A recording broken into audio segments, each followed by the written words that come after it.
Gonna take a freight train down at the station, but I don't know where it goes. Yeah. So how is it playing at Flume Street Market? Flume Street's great. There's a lot of foot traffic from the market that's over there downtown. A lot of people are coming from there to come over here and check out some of the more off the beaten path artisans that we have. So it's kind of neat to be able to play amongst everybody who's got their craft out here, because they're very unique and they might, find something different over here than they don't find over there. So it's kind of neat to be able to be the musician over here,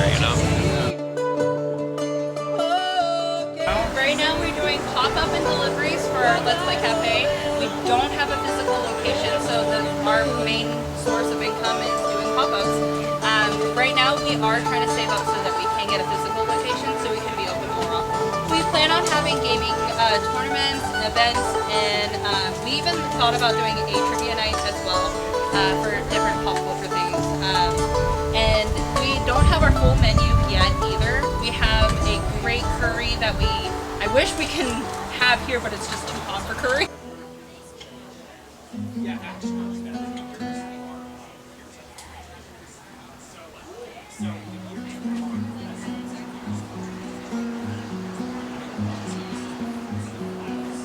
And then we also want to have a bar where we can have docks for switches and TVs for people who want to come in and bring their own switches so they can play and dock their own switches at our cafe. And we also are planning to have a book bar, so we have a book tablet where you can check out different manga or different books that we have, and then we bring it out to you for your pleasure. We have a website, Let's Play Cafe Chico. We are on Instagram at Cafe Let's Play. We're on Facebook for Let's Play Cafe Chico, and we also have a Twitter, which is, I believe, the same.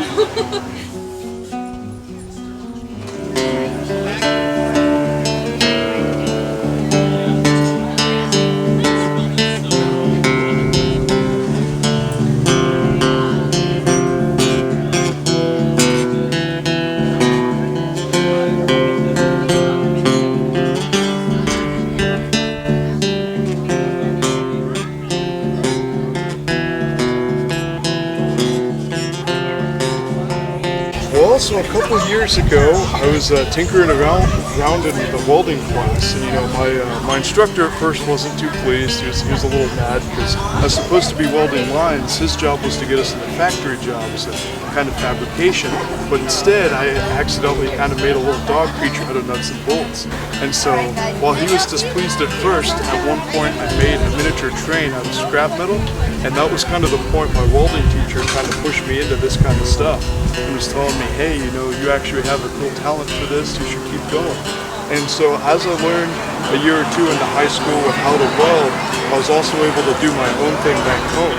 So I looked online for a welder for sale and kind of got my own shop started from there. So. Nice. Were you always painting the things, or were they just sometimes just metal, like? Well, so I've seen a lot of metal art online, and I've never really been able, I've never want to take someone else's idea. So one of the things that I really like to do is add some color to all of my stuff.